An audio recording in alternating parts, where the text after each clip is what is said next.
Welcome to the deep dive. You know, it feels like the ground beneath us is constantly shifting. It really does. In a world that increasingly champions self-care and this whole me and my family first mindset, it's easy to feel a growing sense of disconnection, I think. Yeah, absolutely. And for many people, especially those maybe living away from home in the diaspora, Right. life can sometimes feel like a truly solo struggle for survival. It can make connection or even just support seem really far off. That feeling of isolation is so real. It can make people you once counted on seem, I don't know, unavailable or just distant. Exactly. But it's also, well, it's crucial to remember that life for all of us, it really does move through distinct seasons. That's true. You know, there are definitely periods of abundance, but also those inevitable, sometimes really challenging times of scarcity. Absolutely. And when we find ourselves navigating those moments of scarcity, the sources we've been digging into, they point to something pretty profound. What's truly needed isn't just, you know, more effort from us or more resources necessarily, but something deeper. They call it God's divine provision. Right. That specific phrase. So what is this concept really?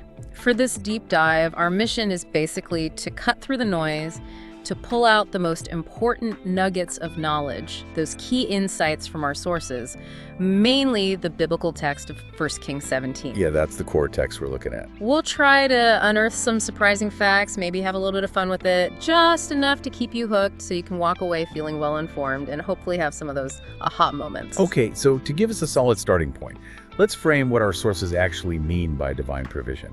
It's defined as God's supernatural supply of what is needed, often even before we ask. Supernatural supply.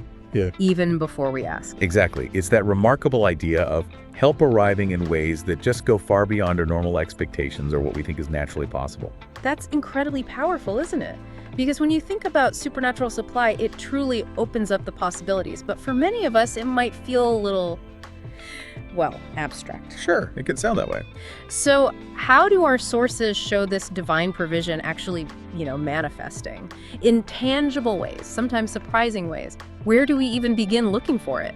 Well, a key takeaway, I think, from the material is how God often uses the most ordinary elements to meet these extraordinary needs. It highlights that God can use natural things in supernatural ways. Okay, this is where it gets really interesting for me. Think about that story in 1 Kings. The prophet Elijah, he's by the brook Cherith. Seems like a normal place. Just a brook, yeah. But God commands ravens to feed him. Ravens. I mean, I'm picturing Elijah sitting there, maybe expecting something dramatic like a burning bush, and instead he gets, bird delivery. Winged delivery service, like you said. And ravens aren't exactly known for their, generosity or their cooking skills. Not at all. Yet the text says they brought him bread and meat in the morning and bread and meat in the evening while he drank from the brook. It really makes you rethink your idea of a reliable source, doesn't it? It really does. Like, in our own lives, how often do we limit our expectations to just the conventional solutions, the stuff that makes logical sense? That's a great question. And it's a crucial illustration that God's plan isn't really limited by our human logic or what we normally expect, even when that brook eventually dried up. Right, because resources do run out sometimes. Exactly. God already had a new plan ready. The texts emphasize that God decides who and where provision will come from. It's not always predictable. And talk about counterintuitive. God tells Elijah, go to Zarephath, which belonged to Sidon, and declares, I have commanded a widow there to provide for you. A widow in Sidon. A poor widow. As the story unfolds, we find out she had barely anything left herself. Just a handful of flour and a little oil. So, how often do we maybe dismiss help because it comes from an unexpected place, or someone who seems unqualified in our eyes, simply because it doesn't fit our logic? This completely defies what we typically consider a reliable source of supply. Which brings us to a related and maybe the most crucial point that comes out of this. Provision begins with hearing and obeying God. Okay. Our sources really show that actively listening and then following that divine guidance is paramount. Yeah. Even when it just doesn't make sense to our human understanding. It sounds almost too simple, doesn't it? Just obey and provision appears. But how does Elijah actually tap into this? How does it work for him? Well, the text is clear. 1 Kings says Elijah rose and went to Zarephath. Just like that. He just did it. He didn't argue about the ravens. He didn't question the logic of relying on this poor widow. He just went. It demonstrates how obedience activates provision. Wow. It really is about trusting an unlikely source, whether it's, a bird or a seemingly impoverished person, when that's where the divine instruction points. Obedience activates provision. That's quite a statement. If we connect this to the bigger picture, it highlights something else really interesting. God prepares the provision ahead of time. Ahead of time? Yeah, the material points out that God speaks in the past tense when talking about these arrangements. He says, I have commanded the ravens. Have commanded, past tense. I mean, I've commanded a widow. Same thing. So, if God is speaking like that, I have commanded, what does that imply about the nature of this help? Is it like a last-minute rescue, or is it something else? It suggests something else entirely, doesn't it? Right. It's almost like your help is already arranged. It's set up. Like it's waiting for you. Exactly. And you just need to follow his lead, take that step of obedience to actually step into it. That's a really powerful thought to consider for our own challenges, I think. It really is. Help already arranged. Indeed. It signals that. And here's where it deepens even further. Provision is tied to purpose. Okay, tied to purpose. What does that mean? It means divine provision isn't just about personal survival, keeping you going day to day. It often serves a larger purpose. It empowers individuals to fulfill their specific roles and, critically, to be a blessing to others. So it's not just for you, it might flow through you. Precisely. This is beautifully illustrated later in that same story. After the widow obeyed Elijah, making him that little cake first with her last resources. Which took incredible faith. Incredible faith. The account tells us there was food every day for Elijah and for the woman and her family. Not just Elijah, her and her family too. Right. And why? For the jar of flour was not used up, and the jug of oil did not run dry. It just kept replenishing. Wow. So this isn't just about Elijah getting fed. It's about provision, empowering the widow and her household too. It enables a larger purpose, sustaining more than just the immediate person God spoke to. That makes sense. It's a bigger ecosystem of provision. And it often doesn't just meet the need. Our sources illustrate that God's provision comes in overflow.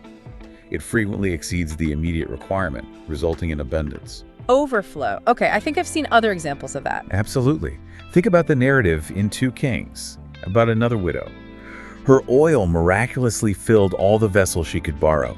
It only stopped flowing when there were literally no more empty jars to fill. Right. It just kept going until the capacity was reached. Or the story from the New Testament in John, where Jesus feeds thousands with just 5 barley loaves and 2 fish. Afterwards, they gathered up 12 baskets full of leftover fragments. 12 baskets, more than they started with, basically. A complete surplus. Exactly. And then you have that powerful, almost iconic imagery from Psalm 23. My cup runs over. Yeah, that's such a well-known phrase. It's not just full, it's spilling over. It really signifies more than enough, doesn't it? It does. Abundance. And this idea is further affirmed elsewhere, like in Ephesians, which states that God is able to do exceedingly abundantly above all that we ask or think. Exceedingly abundantly above. It speaks to a provision that is truly limitless and, frankly, far beyond our human imagination or ability to calculate. So we've looked at these incredible examples, these manifestations of divine provision, sort of from a historical or textual lens. But how do these principles actually resonate with people today? How do believers, in their own lives connect with and affirm these ideas? Does it move beyond theory? Oh, absolutely.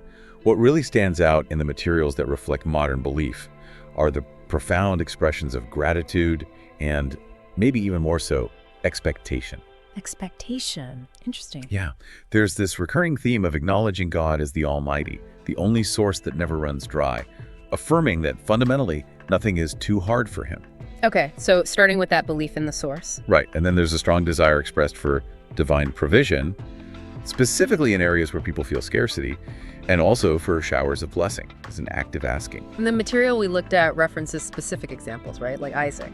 Exactly. It often brings up stories like Isaac reaping 100-fold in famine from Genesis to illustrate that miraculous abundance is possible, even in the most dire circumstances. It really underscores the idea that your environment doesn't have the final say.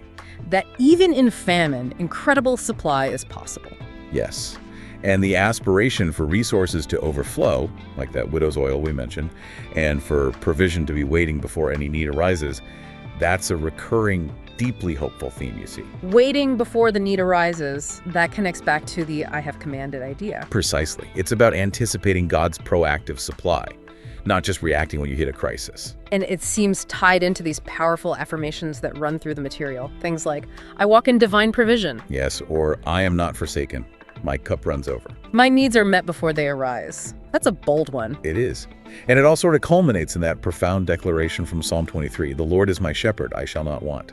The ultimate statement of trust and provision. And the assurance from Philippians, my God shall supply all your need according to his riches in glory by Christ Jesus. All your need, according to his riches, not our limitations. Exactly. It truly emphasizes a posture of trust and expectation, knowing that the source is limitless and potentially already at work on your behalf. It's a complete paradigm shift from a scarcity mindset, really. Yeah, it really is. And that pretty much wraps up our deep dive into divine provision. We've seen how understanding this concept can be genuinely transformative, especially when you're navigating life's unpredictable seasons, particularly those times of scarcity.